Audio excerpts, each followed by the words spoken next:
Here we go. Welcome back to Beyond Three Rivers. Between Three Rivers. Or it could be Beyond. Beyond? You never know. Who knows? Between Three Rivers, the podcast that was the brainchild of Billy Korshid sitting over across the room from me.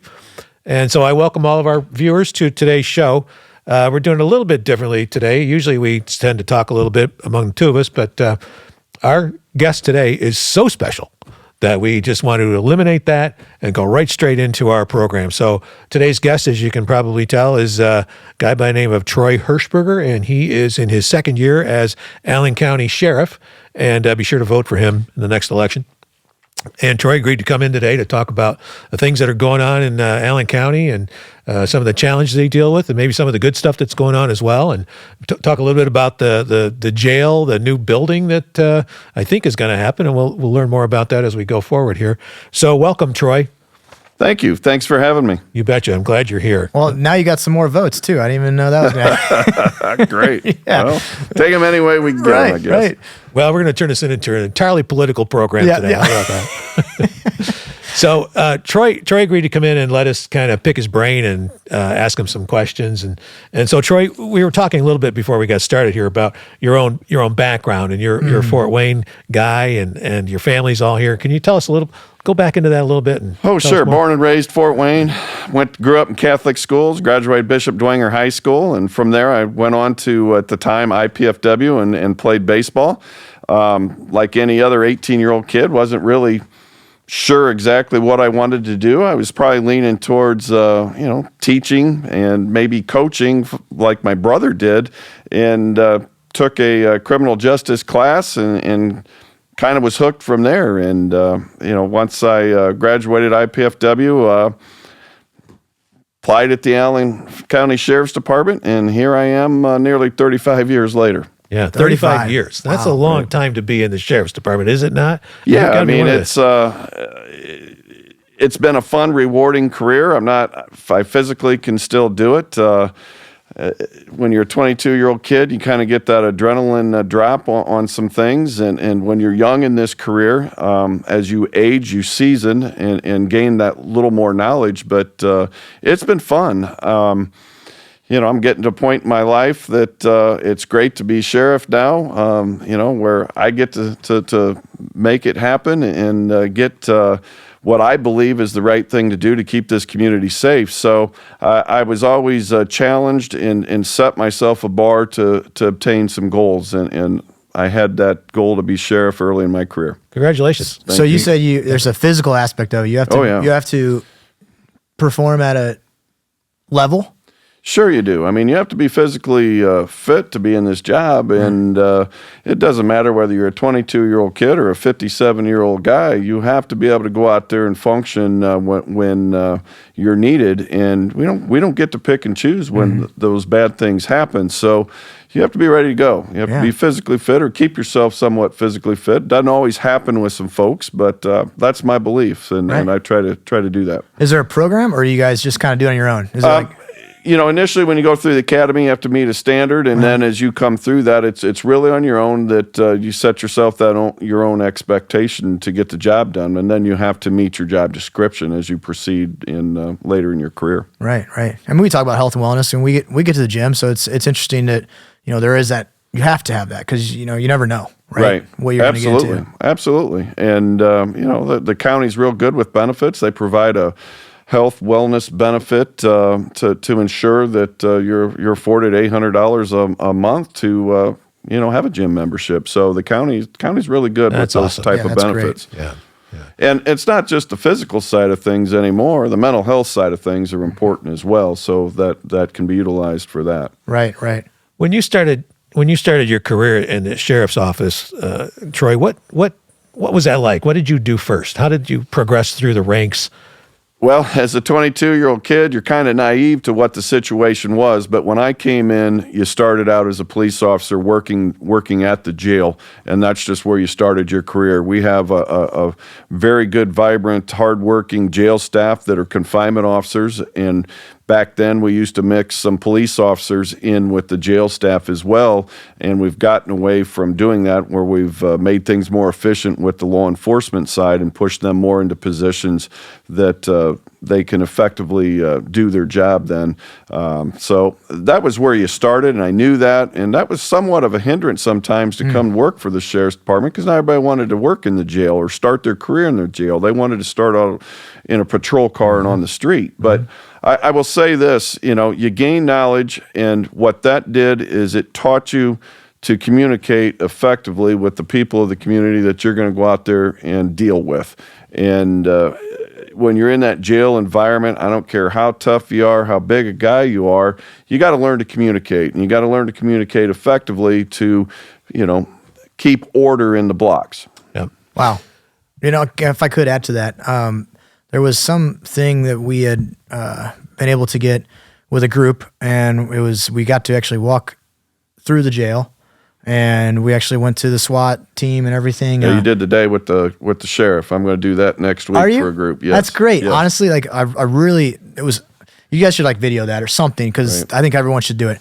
And I do remember walking into this little hub in the center of the jail where you could see kind of 360. Right. And you lock yourself in there, and it's intimidating. It really is. Yeah, we have a central control room. We have actually 2 on the main floor that open and close every door within the jail. And then when you get up into a block or a housing unit, you have your own smaller control room where that opens every door within the block that you may be working. So, it's normal to me because I had to do that for the first 7 years of my career, but it can be intimidating to some. So, again, back then, I can't stress this enough. It taught you how to communicate with people.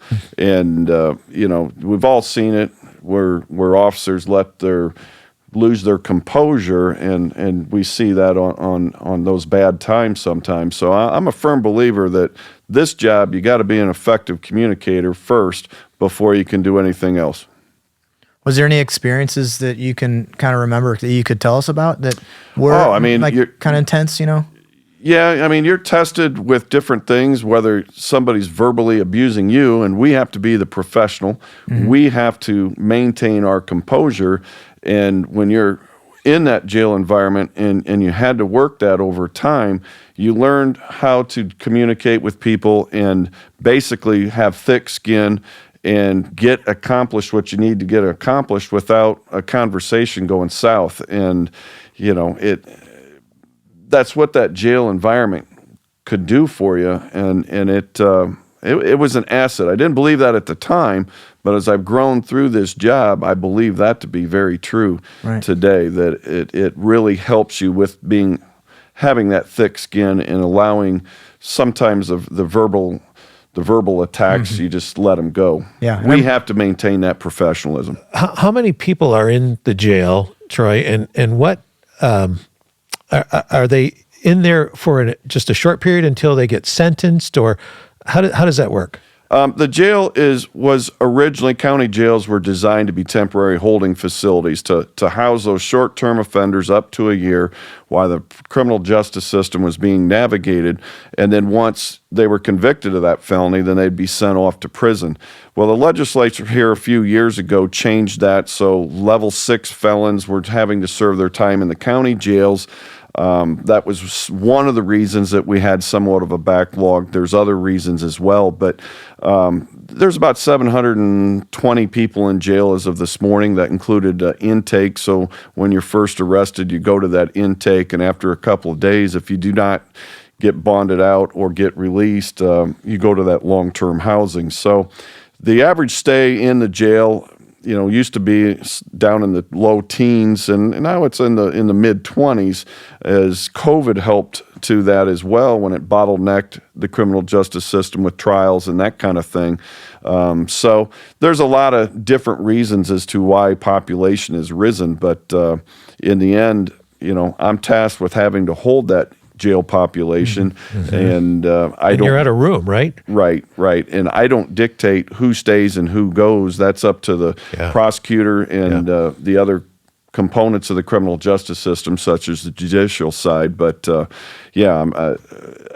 as sheriff, I'm tasked with maintaining the jail. And what are some of the offenses that The get offenses you into the can jail? be from anything from a, drunk driving offense to murder to armed robbery to, theft to drug possession, drug dealing, all over the board. Right. So any criminal offense you violate.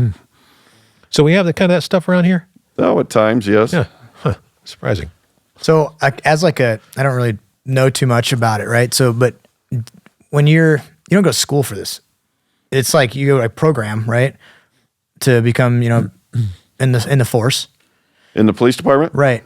And then, but how about the sheriff's office? Well, don't get confused. Police, local police, the sheriff's department, we're all police officers certified in the state of Indiana. It just becomes what component of government you work for.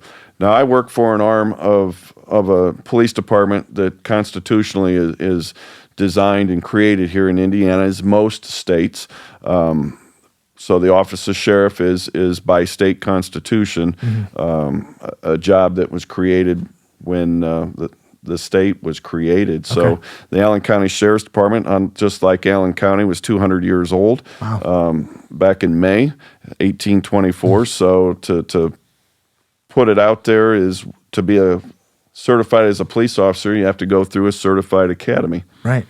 So is there a saying or a motto or something that you guys kind of live your day by? Well, and it was coined by many, many years ago, protect and serve, and that was coined from the 60s, but, I believe in that. I mean, that's essentially what we do. We're not there to take people to jail. That's not what we do every minute of the day. I would like to think of it more, we wear many hats, and a lot of it it's a striped shirt. We're no more than a referee on a basketball court or a football field, that when we're called somewhere, we're called there to resolve an issue, generally speaking. And if that means you have to take somebody to jail to resolve that issue, then that's what we do. But what we do, the bulk of the day, is helping people through their problems. And people will call the 911 or even the non-emergency police line for various reasons, whether they're complaining about their neighbor mowing their grass or there was a traffic crash out in front of their house. So we have to be prepared for a lot of different things. Even as we got perhaps a weather front coming in, there are times where we're expected, is there a tornado touching down? And I don't know about you, but that isn't always a pleasant thing. Let's drive to this tornado, right? Yeah. But, the funnel cloud's down and you got to let dispatch know so we can get out. That was back in the days, before cell phones and all that. But in the end, if we have eyes out there, we're expected to, do our job. So that protect and serve, just to be out in that community, the eyes and ears to be the problem solvers for the community. Right. And I think that's we started our conversation on the bad things that happen, but if we can somehow change the narrative of that, that's positive. That's all right, let's think of it as, it is a community driven organization. Right. You know what I mean? Right. And I think that's forgotten sometimes for some reason. What do you think that is? Well, there's a fine line between police and community. Police can't be on every street corner. We can't be in every neighborhood, can't be in everybody's house. So we have to work hand in hand with the community. There are eyes and ears on those street corners and in the various areas. So we have to, and I've worked hard bridging that gap to ensure that we're in the community. Again, we have 144 certified police officers, and we can't be everywhere. There's 660 square miles in Allen County. It's a very large land-wise county. So we have to work on utilizing technology, doing things a little differently. And over the years, we've increased for example, our community resource officers. So I have police officers assigned to a town. They work no other district but within the town limits. I have 2 in Huntertown, 1 in Leo Cedarville and Grable, 1 in Monroeville. So those towns, instead of contracting, they basically, through a contract, pay for that police officer to be the sole police officer in their community. Wow. So they have no other police force in those, like Huntertown, for instance. That's there's correct. No Huntertown Police Department. That's correct. Yeah, interesting. And historically, when I first started, they would contract for a couple hours on each shift, an hour on each shift, that kind of thing. This way, by morphing into what we call the Community Resource Officer Program, they get that police officer full time. So that officer can interact, get to know with the community, not necessarily the bad apples of their community, but get that involvement, that buy-in, that ownership with the citizens of that community so they know who their police officer is rather than getting a different person on a different shift throughout the week. Yeah. Would you say it's hard to find people right now? Right now, I'm staffed. I'm just waiting. I do have a couple openings, but I'm ready. I'm trying to get more people through a list. So a few years ago, we had to find unique ways to fill the ranks of police officer, but we also have a jail to staff. I have to staff that jail. I have 172 positions. I have 155 of them filled right now, and we had to create a better way to find personnel to work the jail. I can't make the jail such an attractive place to come work to. Right. So we had to think outside the box, do things differently. So we we stole this idea from smaller communities that if you want to work in our jail and you want to be a police officer, you have to start out by working in our jail, and we'll promote to police officer from working there. And then we lowered the age from 21 for a confinement officer to 18. So we'll take them out of high school, we'll build them, we'll get them that experience, teaching some of those basics of how to effectively communicate. And in the meantime, we get a taste of how they're going to work for 3 years. Are they going to be an employee that can get to work on time, that can do the right thing, that can make good judgment, that keep themselves physically fit? So we have that opportunity to basically gauge them for 3 years, why we give them that incentive that if you want to be a police officer, we'll promote you then. Right. Well, you talked about like the thick skin, right? Right. And I think that comes with two ways. Some could you could grow thick skin quick, or it takes time. Like we were talking about earlier, it's like, experience comes with, we were talking about being like vulnerable or whatever, right? It's like I don't like being vulnerable, but also like thick skin comes with time too. It comes with experience. If you have a bad conversation with somebody, you're going to learn real quick, well, that didn't work out so well. And what better place to learn that in a controlled environment?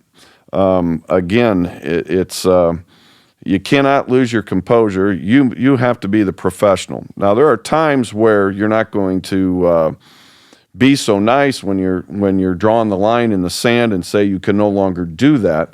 But most of the time, if you can effectively communicate, you can resolve an issue fairly quickly. Nobody likes to be yelled at. Nobody likes to be screamed at. Nobody necessarily likes to be cussed at. And that's a two-way street, right? So if you don't like it, then think about if you're on the other end, don't do it to them. Right. And that makes sense. You can maybe get the situation resolved a little quicker. Now, you throw a little either mental illness in there and drug use in there, and that creates a different situation. But for the most part, if you maintain your professionalism, you'll have a better outcome. Right. My belief. When you talk about drug abuse, what are some of the major drug problems that you see? Well, drug addiction is one of those things. If you're an addict, you're going to use anything you can. But what we've seen is fentanyl, and with that being a type of drug, the abuse of that, your body becomes reliant upon it, and you physically need it. That's the difference. And it's really flooded our streets today. So, I think of it in terms of this. An addict will do whatever they can to get high. But if they have their choice and they get attached to fentanyl, it's created a big problem, not only for our community, but many communities across the United States.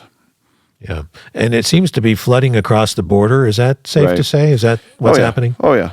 There's a lot of factors of what has brought it to the forefront, but, I'll throw it out there. The legalization of marijuana in half the states in this country has a lot to do with it because, with our ability to make a product better, they took a THC level in marijuana, talking the U.S. has, from 18% THC to over 92% roughly THC. So you can overdose on marijuana. And with that being said, our marijuana has become more wanted, more prevalent, And as such, the majority of the marijuana that was coming to the U.S. came from our southern border from Mexico. Well, if the cartels, they're in business to make money like legitimate business, right? So with that being said, if they're not being able to sell their product, then they went and found a product they can sell. And I'm certainly not saying that the legalization of marijuana is the sole reason why we have fentanyl problem, but it has created some of that problem. Yeah, very interesting. I never put those two pieces together. Yep. Tell us about the new jail and all the things that are happening with the new building. Well, it's the plans are done. It was ready to move forward. There is a lawsuit and over the funding mechanism that the commissioner's office has to deal with. And right now that's kind of put things in a holding pattern because it's down in the state tax court. But essentially, and I'm not an expert on this, but essentially the commissioners create a corporation, and they utilize the courthouse as basically collateral for the bonding mechanism to save taxpayer money. That's essentially, to sum it up. There were some citizens that didn't believe in that, and a lawsuit was filed, so they're kind of held up the funding side of things. But, the new jail's been laid out. It is designed. Once that issue gets settled, it's prepared to move forward.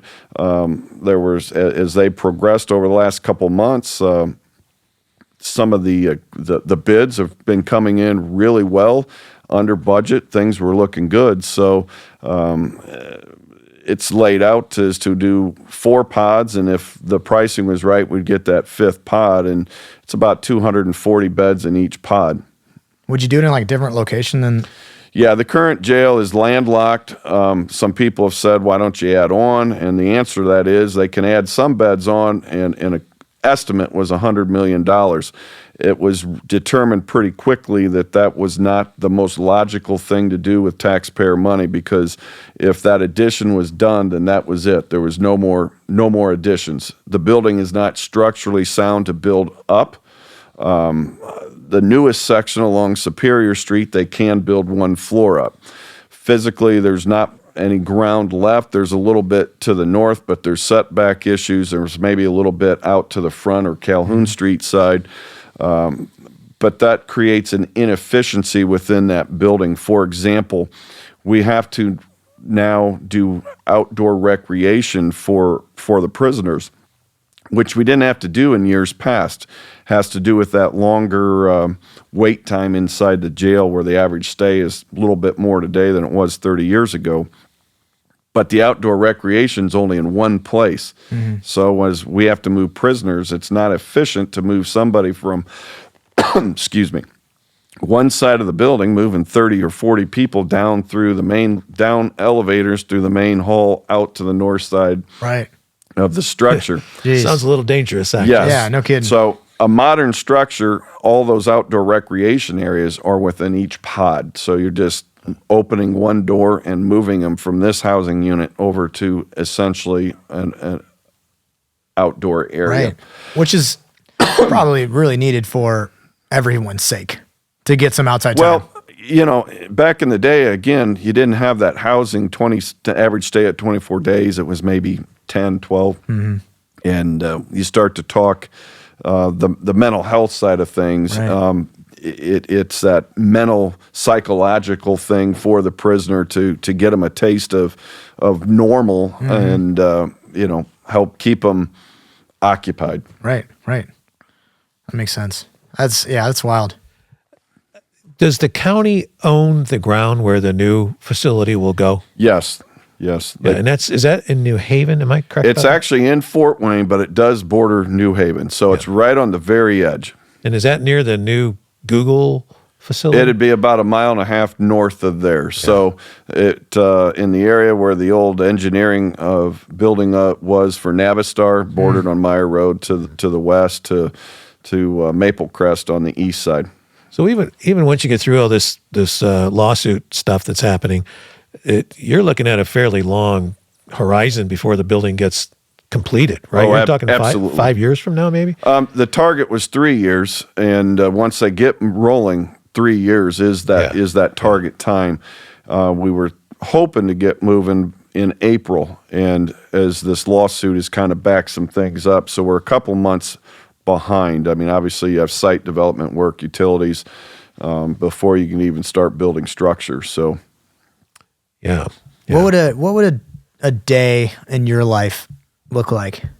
Like, what's it look like? You get up, you go to the office, or do you have to like get up and with a call and be like, all right, something new every day? Okay. You know what I mean? Well, Monday through Friday is usually pretty routine for me. I get stuck in a rut in my routine. My routine is simply this. I'm at my desk about 6:30 every morning because I get up early. A lot of that has to do is my wife is at work early and she gets up early. So that is my routine, and I feel weird that if I'm not at my desk at 6:30, I don't feel like I'm doing things right, because that's normal to me.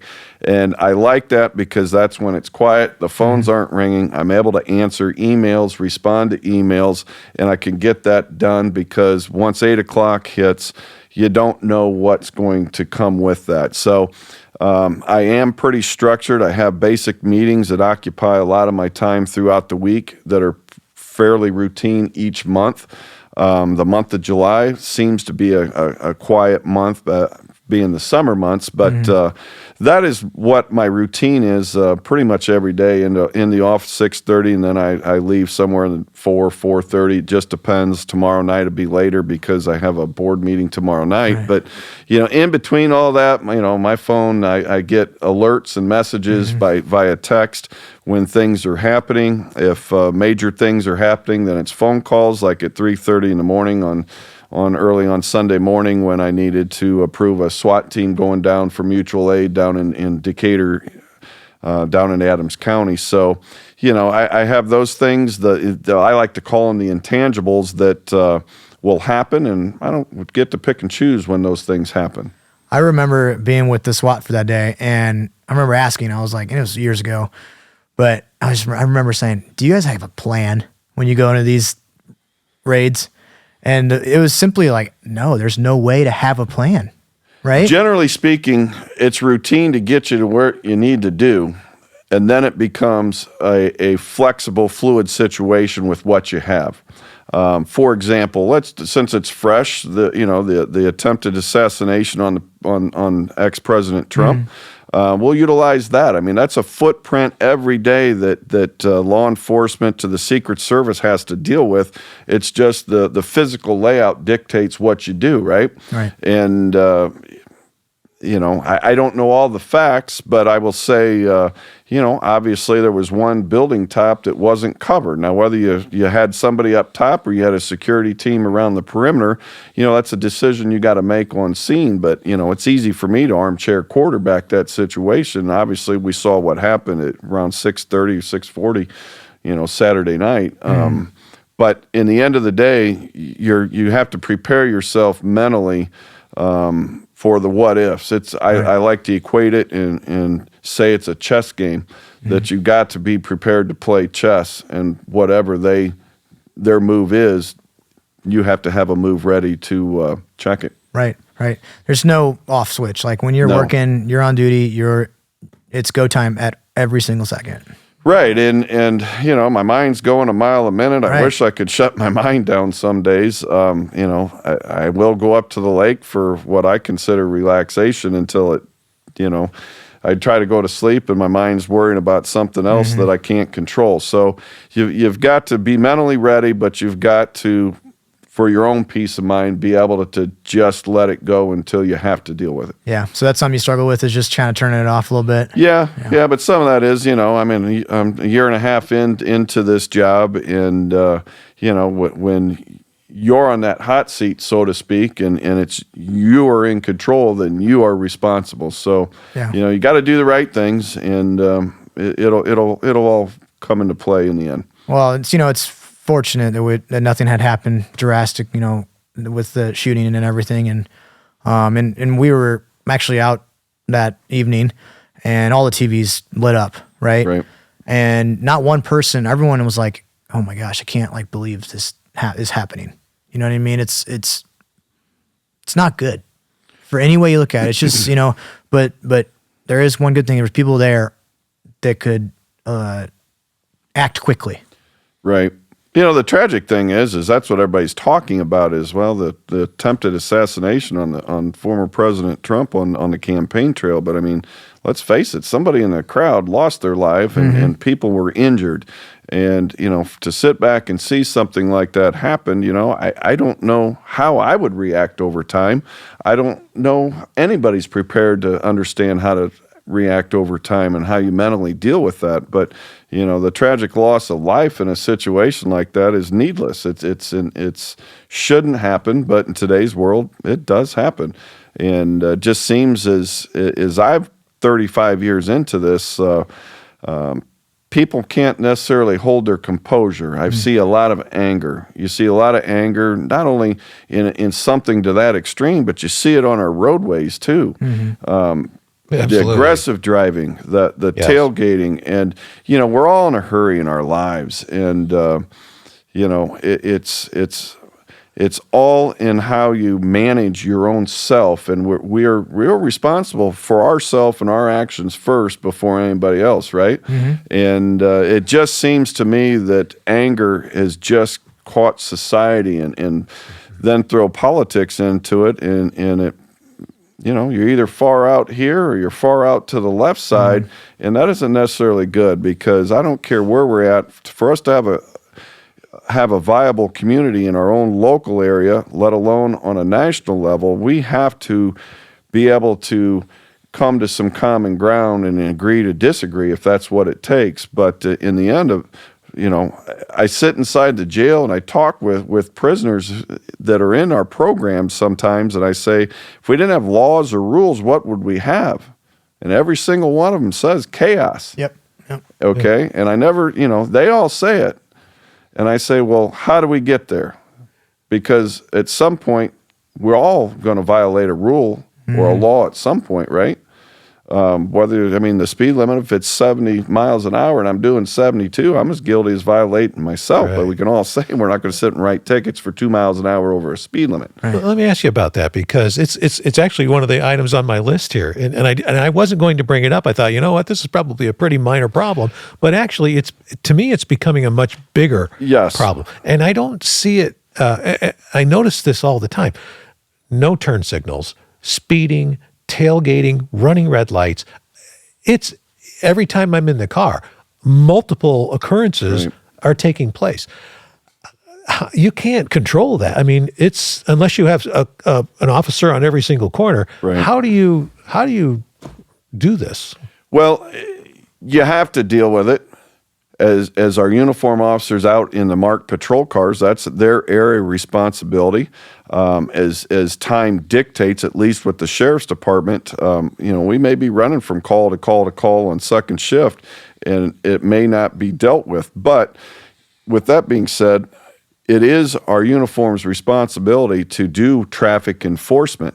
And you're absolutely right. It is just the magnitude of that problem, or at least it seems to be much greater today than what it used to be. Back 30 years ago, we didn't have cell phones to report every single thing that we have today. But in the end, it does seem to be one of those calls that we are dealing with more and more and more. In fact, I just dealt with an issue last week. Somebody that I knew sent me some information over an exact issue where it was road rage, and the person was so scared that they didn't even think to call 911 at the time. So it was an after effect, just looking to how to proceed. And I had to have somebody on my staff assist this person and help them through, because the way they were treated and the way people display their anger. And it's almost as if it comes out as that volcanic effect where people just blow their top and lose their composure so much quicker today than what it was in years past, which makes it much more problematic for law enforcement. Yeah, we were in Michigan over the weekend, and we go up there fairly often. If you're ever on I-94 between Detroit and Chicago, it is a racetrack at the best. And if you're not doing 80 miles an hour, you're going to get clobbered by somebody. And then when we got home, and we were coming down 69, and there were all these cars from Michigan passing us, heading south, going 90, 95. I mean, it's amazing to me, and it's very dangerous. It's an crazy, dangerous activity, but it seems to be becoming the norm. Right. And then throw a little road construction in there, and that just makes it worse. Right. And yes, that's another issue. I mean, for our folks that are out there working on these roads and maintaining and making them better, this is Indiana. We only have so many months of good weather, so that's why we have it all at once. And I don't know how to sum it up any other way. You can pour a concrete slab for in the wintertime, but you can't pour roads in the wintertime. But it's a problem to deal with, and we have to tackle it. I hope you can. Yeah, I think about that often, how much of a hurry people are in these days. I always joke and hope nobody has a minivan, but whenever there's a minivan around, you got to watch out. Those moms are in a hurry. Sometimes, yes. So, but it's interesting hearing all these things, because they're things that we forget to talk about. Right. At least in my space, my circle. Law and order, things like that, because maybe there is a little bubble sometimes that people are in. I believe that. You know what I mean? And so I guess if you could say a few things on to people, that are listening to this, what would you say is most important about law and order? Oh, that's easy. We are all responsible for our own actions. And, it starts with yourself. If you do the right thing and live your life the right way, you'll be fine. People do make mistakes, but as long as you're trying to do the right thing and want to treat others the way you'd want your own family treated, this would be a much better society. It's not that it's awful. All right. I tell the people that are incarcerated, it's the greatest country in the world. We have the most rights, the most freedoms. We can say what we want, go where we want, almost do what we want, when we want. So once you make that mistake and violate the law is when you get those freedoms restricted. It's that simple. Yeah. Would you say that, because I've had, employees that have gotten in trouble and whatnot, would you say it's hard to get out of trouble? It can be. If you dig yourself a deep enough hole, and you don't have a tall enough ladder to get out of it, absolutely. Those are the folks who continuously try to play that game. See, they're only honest to themselves when they have to be honest. And once they don't have to be honest to themselves any longer, then it's a free run for them. Yep. And, I started this program within the jail, and I commit to them, and it's an addiction program. I commit to them. They see me for about 2 hours every Wednesday, sometimes on a Monday and on a Friday. They may get to see me twice a week. And I'm not licensed. I'm not educated to do anything with them other than I go in as the sheriff, as a police officer, and they get to hear from my mouth, from my vantage point and my perspective, but I also listen to what they have to say. That's great. But we get into a dialogue, and we'll talk about those things that are not necessarily popular, from police action shootings to simple, if I'm in a uniform, does it give me the right to do X, Y, and Z? And the response to that is no. So I try to humanize the conversation so they not only hear from me, but I hear from them from their perspective. But all these folks that are in jail are there for various reasons, but what got them there were the same choices. All right. Now we can sit back here and say you have a choice to use drugs, and that's true. It was probably a choice the very first time they did it. And what hooked them, I don't know. And then it just graduates to, if you have that addictive personality, you're going to struggle with it, right? And it's tough if you're an addict, but it isn't always a situation where it's nonviolent, because drugs aren't free. They'll all agree to that. Drugs are not free. Right. So what happens? How do you get the drugs then? It becomes, whether you rob a store, if you're that hard up to get the drugs, or you're stealing out of your mom's purse.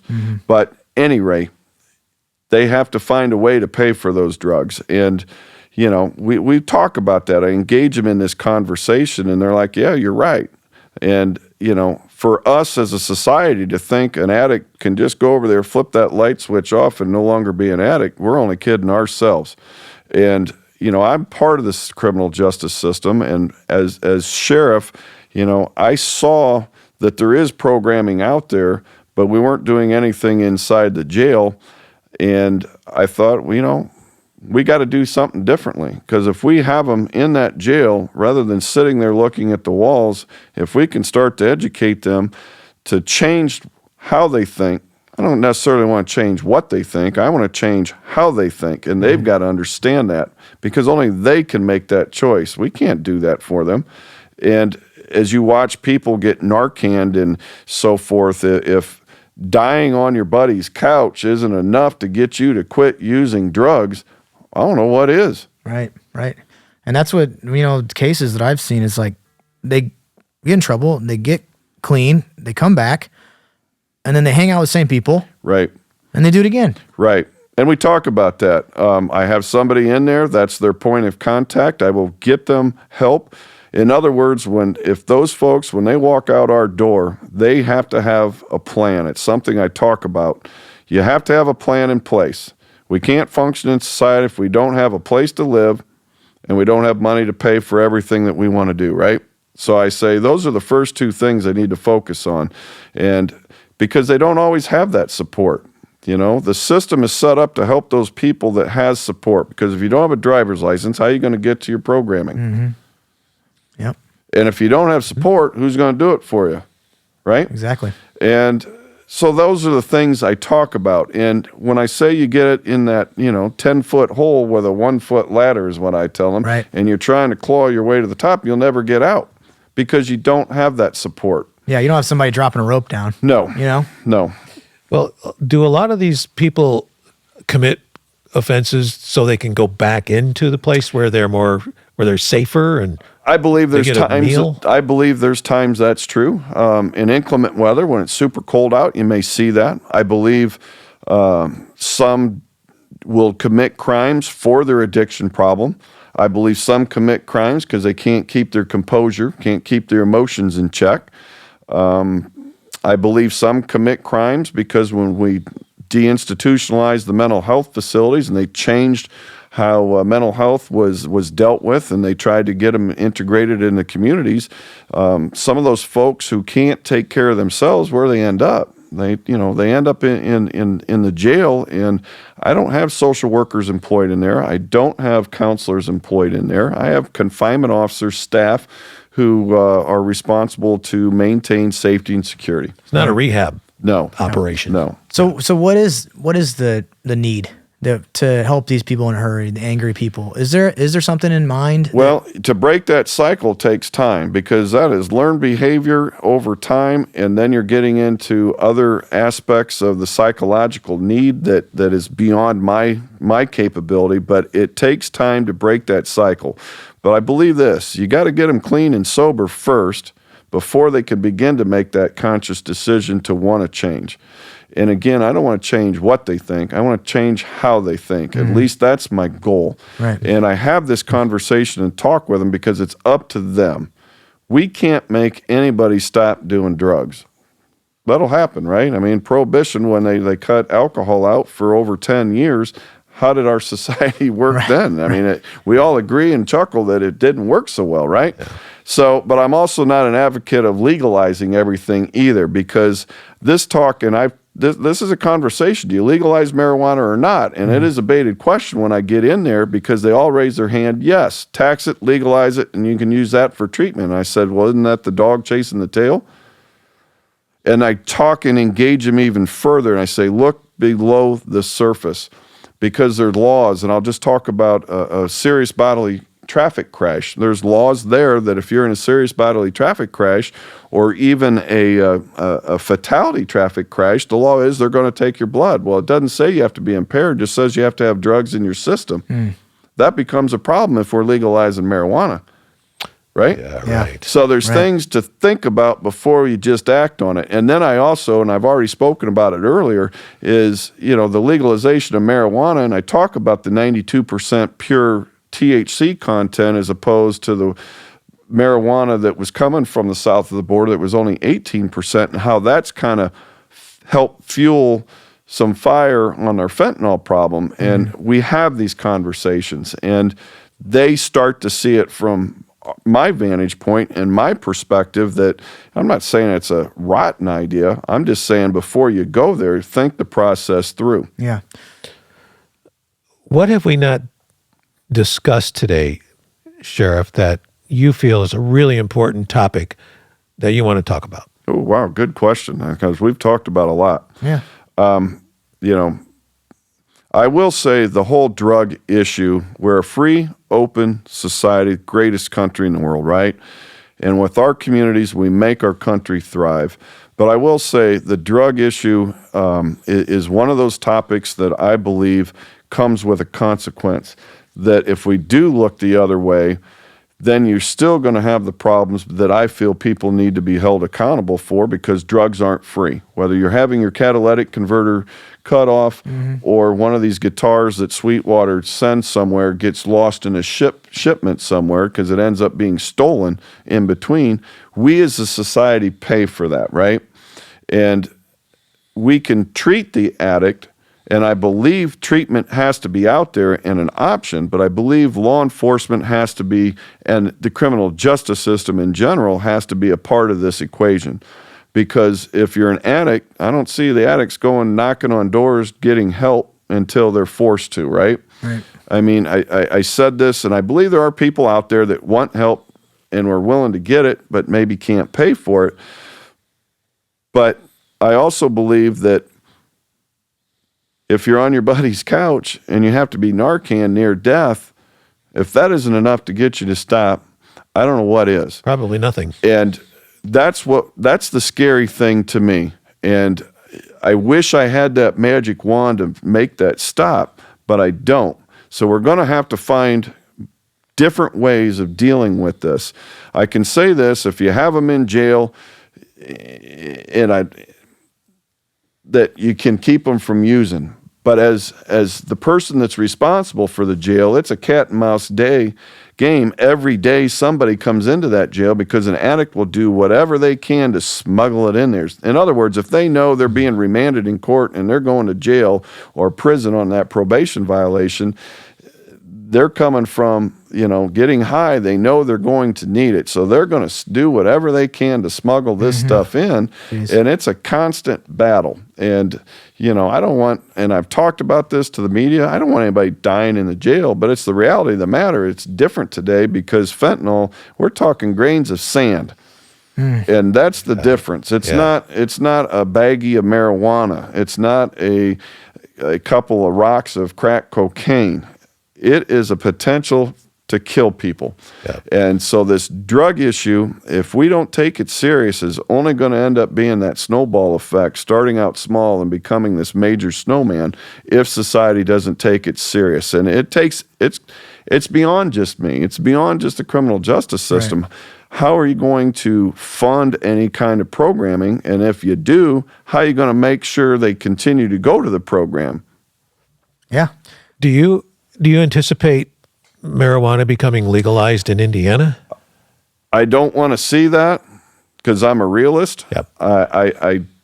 It does create more problems than what people realize, but I think it may happen at some point. The states around us have done it, with the exception, I believe, of Kentucky, but it'll probably come before I'm retired, and with that will come other problems.